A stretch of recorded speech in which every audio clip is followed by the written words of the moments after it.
I got the famous character from the Trailer Park Boy Cyrus here, Bernie Robbie Show. How's it going? It's going pretty good, Matt. Thank you. Playing the golf game these days? Yes, yeah, that's that time of year, buddy. So where are you located right now? You are working in Nova Scotia? No, I'm in New Brunswick. Most of my work comes out of various parts of Canada. So how long you been in this business? 27 years. How are you enjoying it now? Is the economy doing good for you? I don't think the economy is ever going to prevent the entertainment industry from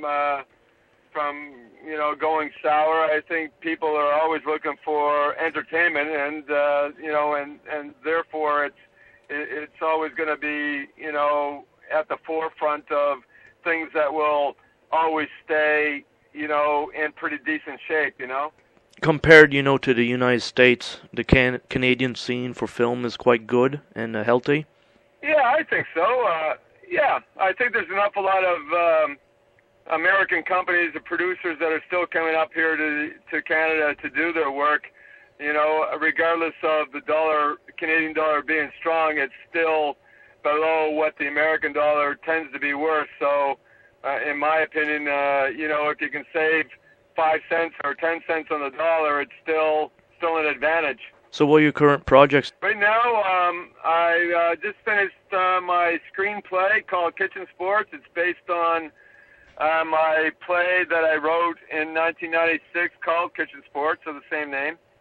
It goes to camera as a feature film, hopefully 2011. So this is a new feature film that's going to be released? Will be a new feature film once it's released. Yeah, once it's shot. It hasn't been filmed yet, but we look forward to 2011 going to camera. And other than that, working on my own stand-up comedy routine called Drug Dealer or Public Speaker. It's kind of a satire approach from the character from Trailer Park Boys, and it's written by a friend of mine out of Canada who won the Mike Myers Award for comedy, myself, and Elaine Boozler has been a big help in just kind of letting people know that or letting me know that it was good stuff. So Bernie, who approached you to enter the Trailer Park Boys? Barry Dunn, who played Ray in the show and is a producer of the show, was my initial contact. Barry and I have known each other for a long time, and a lot of the parts that I had done in the past, Jason, were really all bad guy roles. And Michael Ironside was initially slotted to play the part of Cyrus, and Trailer Park Boys initially thought that they didn't have to go to outside of the Atlantic Canada to find somebody that could play that part, and they asked me to audition, and I did, and called me on a Friday night to come down for audition Saturday morning with Mike Clattenburg, and spend about 40 minutes with him. And on Monday, 2 days later, they hired me. You must have been real proud for that. It was a bit of a coup, I guess, because Michael Ironside has done an awful lot of work in his career, and is well recognized. And for me, it was great. I mean, I had no idea that Alliance Atlantis, who owns Showcase, where the show airs in Canada. I had no idea that they were going to come back and say, where the hell did you find that guy? With traveling, because I'm sure you travel a lot, how do you like that lifestyle that you're always on the road sometimes? Not particularly, but it's kind of one of those things that you have to kind of bite the bullet on and do what you got to do. It's sometimes it's just nice to get out of town. There's no doubt about that, and to go traveling. It's about 5 days into that traveling where you're still on the road, and you say, "Wow, God, do I have to do this much longer? Yeah. That sort of thing. It's kind of like the rock stars. They always have to be on that plane to go somewhere else. It's a bit like that, yeah. I don't play an instrument, so the rock star thing is kind of out, but it's very similar in that sort of, in that premise for sure, yeah. Bernie, like, let's say bad guy compared to good guy, what do you feel more comfortable in? Or is it, equally both? That's a good question. I like the good guy roles because they, allow me a little bit more. They allow me to go in a different direction than I grew up in. I grew up in a tar paper shack kind of neighborhood, and so the bad guy kind of scenario was prevalent where I was growing up, and I guess it's easy for me to play that role because from growing up in that area. But I have played a couple of roles that were good guy, and I really appreciate the opportunity when that comes along. Unfortunately, it hasn't come along as often as I would like, I guess just because I played just a really good bad guy. You'd be good in wrestling, maybe, playing the heels. Yeah, there you go, wrestling, yeah. I hadn't thought of that angle. Yeah, I might have to put a mask on my face and go out as a different individual than I started out in, balaclava kind of thing. I don't know. So you say you're doing stand-up comedy also? Yeah, I am. I just finished a tour in Alberta and BC. I had 12 dates in 16 days. So that was a lot of work, short period of time. Concert appearances you do, for comedy, are they filmed at all, for future video release, let's say?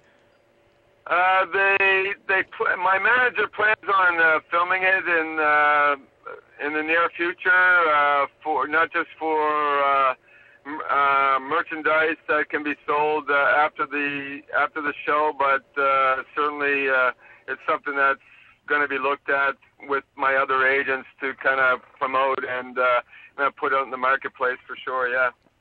So this summer you're keeping busy? Well, between with the new screenplay, of course, there's always little tweaks and giggles here and there that it needs to take place when you're dealing with producers.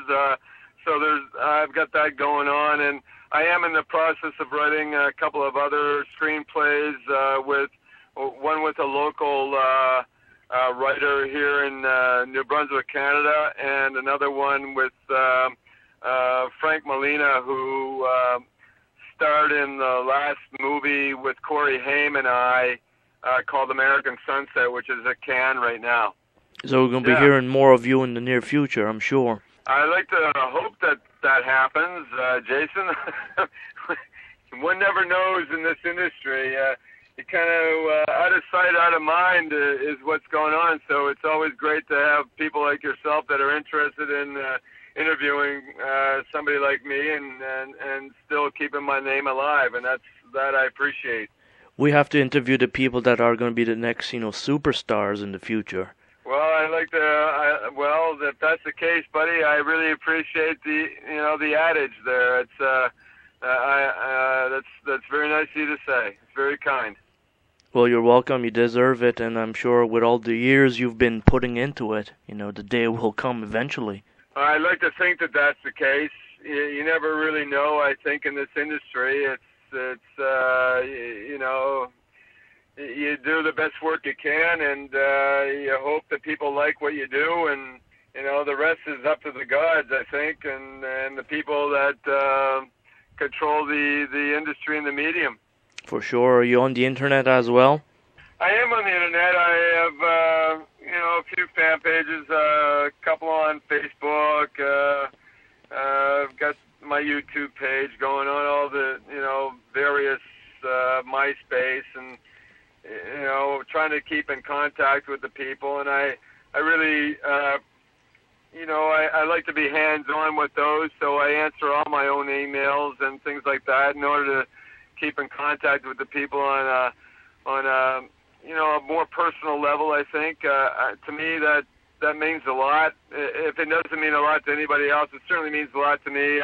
I'd rather answer my own emails and keep in contact with those people that appreciated and supported me over the years, as opposed to a page manager or somebody else who does the work for a lot of other people. Considering you're in the film industry, let's say YouTube, what do you think of that tool on the internet? Is that a great tool for you?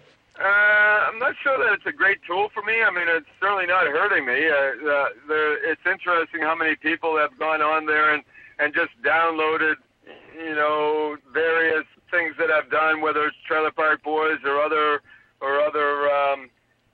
film or television that I've done in the past.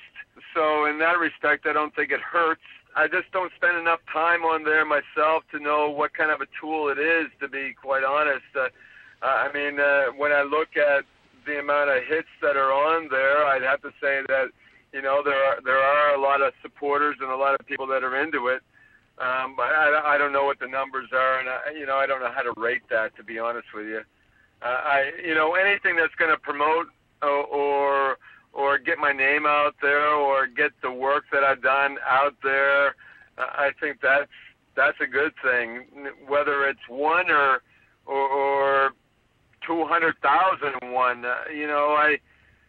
to me, anybody that supported me, it's just kind of humbling in a sense, and I'm just grateful. Well, excellent stuff, Bernard. Robbie Show, excellent stuff. Right on, man. Hey, listen, Jason, anytime, buddy.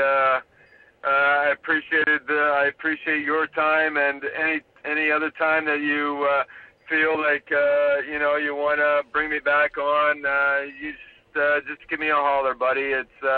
I'm there for you.